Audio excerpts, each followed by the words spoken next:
Jadi mulai ego kultur, ego kedaerahan. Ya.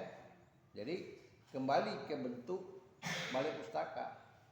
Di mana letaknya? Itu tadi, karena pergeseran penulis tahun 80-an itu banyak yang berasal dari Jawa dan mereka menggunakan dialog-dialog keseharian Jawa.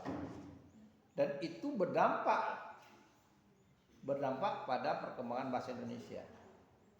Tahun 80-an Anton Mulyono mengatakan, kebetulan dia hadir di UNRI, dia mengatakan lebih 3.000 kosakata di Kamus Besar Indonesia itu kosakata bahasa Melayu tersingkirkan. Karena apa? Penyusun kamus juga rata-rata orang dari Jawa. Ya.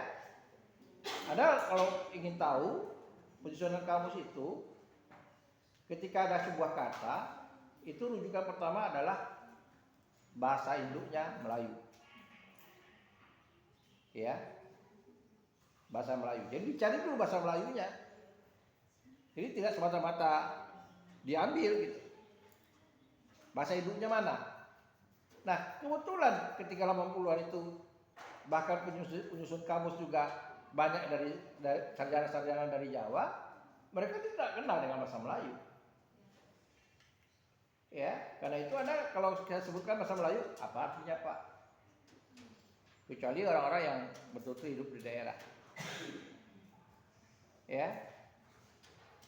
Bentuk sapaan aja. Ya, bentuk sapaan aja. Kita mengenal bahasa om, tante. Di Melayu kan tidak. Ada namanya makci, pakci, makngah, pakngah, maklong, paklong. Tidak ada lagi. Nah, baru dilihat fisiknya. Kalau dia putih, makti. Kalau dia gemuk, makmuk. Kan gitu. Nah, itu sapaan-sapaan yang keakraban aja gitu. Berdasarkan tingkatan lagi. Dari cicit. Ya, di bawah cicit apa? Di bawah cicit apa?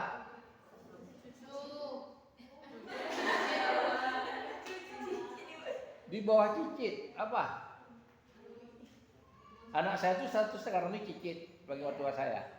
Cucu saya ini cicit. Nah, di bawah cicit apa? Kalau dia beranak lagi, ondeng-ondeng, benar. Ondeng-ondeng. Tapi itu tidak banyak orang, karena banyak yang tidak sampai ke 5 generasi. Tapi kalau di daerah memungkinkan. Kenapa? Karena di daerah itu pada tingkatnya, pada umumnya dulu pendidikan orang rendah. Jadi daripada mereka berbuat macam-macam, setelah balik mereka nikah. Perempuan rata-rata itu umur di bawah 20 tahun nikah. Ya, nikah. Jadi jangan heran kalau di kampung-kampung itu orang umur 20 tahun anaknya udah SD. Ya karena nikah umur 16-17 tahun. Makanya cepat. Jadi namanya ondeng-ondeng itu kalau di kota besar, apalagi sejak adanya keluarga berencana, nah mulailah orang tidak. Ya, karena zaman Orde Baru itu karena menekan jumlahnya penduduk. Kenapa ditekan? Karena pertumbuhan penduduk itu dengan pertumbuhan kebutuhan pangan kita tidak cocok. Ya, akhirnya orang banyak yang musuh lapar, miskin. Meskipun daerah kita itu agraris. Jadi kita impor beras. Nah, yang suksesnya, salah satu sukses yang dicapai oleh Soeharto itu adalah swadaya pangan. Jadi pernah negara kita itu tidak mengimpor beras, justru mengekspornya, meminjamkan beras itu ke Vietnam, ke Thailand. Kita pernah sama Soeharto. Sekarang zaman Jokowi, petani bertanam, pupuk mahal, impor terjalan. Karena banyak importer yang mendukung Jokowi. Kalau tidak ada impor, mereka tidak ada kerjaan. Akhirnya apa? Gabah petani tidak dibeli oleh Bulog. Nah, pakai orang luar. Nah itu akhirnya petani kita miskin. Untuk petani kita ada yang mulai berubah dari makan padi atau makan beras ke makan sawit. Iya. Nah itu coba bayangkan nanti kalau sawitnya sudah direm keriting 3 tahun setengah loh menunggu. Ya, 3 tahun setengah menunggu. Makan apa? Makan cacing. Nah itu tadi yang dikatakan konsepnya tadi. Ya, konsepnya tadi. Memang tidak banyak pemimpin yang bisa memikirkan masyarakat. Kita investor, tapi bukan begitu caranya. Kita harus memikirkan. Ini eksportor kita datang dari luar, bukan hanya modal, dia jangan tenaga kerjanya masuk.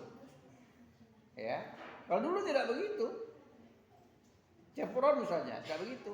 Dia harus didik warga Indonesia. Setelah ahli Indonesia, mereka tenaga ahlinya pindah keluar. Nah itu kemarin kalau saya lihat kemarin di alumni ITB pada protes, kita impor mobil listrik. Sementara alumni ITB kita nganggur. Ya, otak-otak Habibie yang lebih dari Habibie itu banyak di ITB. Sementara kita impor mobil listrik. Berarti yang kaya siapa? Negara yang industri. Gitu. Kita masyarakat awam aja kita ya tidak berpendidikan aja bisa buat helikopter. Pernah nggak lihat kontennya? Masyarakat petani dia buat helikopter sendiri. Bayangkan dia merangkai sendiri helikopter gitu. Dia masa kita ini semuanya bodoh? Kan tidak mungkin, ya. Kalau aja itu tadi saya katakan kepada Anda. Nah, sebetulnya negara kita itu semakin lama tuh semakin kacau. Nah itu yang harus kita yang kuliah mahasiswa ini harus kritis, harus membaca situasi bagaimana supaya kita itu tidak terlena dengan embel-embel. Termasuk yang Anda terlena hari ini terlena dengan embel-embel unggul. Kalau saya mengkhawatirkan itu benar. FKIP yang paling banyak sekarang ini unggul di UNDRI. Yang lain itu hanya saya tidak mengatur teknik yang unggul. FKIP sekarang sudah 6 prodi yang unggul. Dapat sertifikat unggul, cuma saya tidak tahu unggulnya itu di mana. Ya, di mana unggulnya?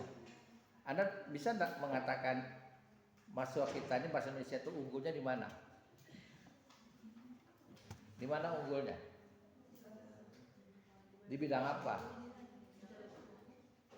Nah itu yang perlu kita jawab. Ya, perlu Anda jawab. Di mana? Apa? Karya tulis ilmiah. Ada enggak kita yang nulis jurnal? Ada. Siapa yang nulis jurnal? Yang nulis di jurnal kecuali kepepet karena skripsi. Nah, siapa? Tengku Ahmad Darmawan, 1 orang. Ya, itu yang kuliah di Jogja sekarang di UNY.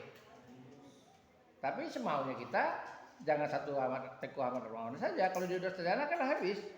Harusnya muncul.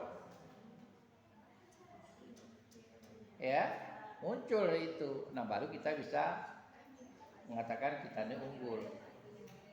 Tapi kalau orang lain datang mengatakan begitu besarnya sepadu kita, ini bukan apa ya. Saya katakan kita kan pasangnya unggul. Tahu-tahu orang datang mau studi banding, apanya yang bisa dibanding. Nah itu yang harus jadi beban bagi kita, bukan menghina ya. Bagi kita itu untuk menutupi kelemahan kita, supaya orang mengatakan tidak ragu lagi, oh wajar dia unggul. Ya, wajar dia unggul gitu. Oke, sampai di sini ada mau tanya? Mau jalan pulang cepat? Ya udah sampai di sini aja. Terima kasih.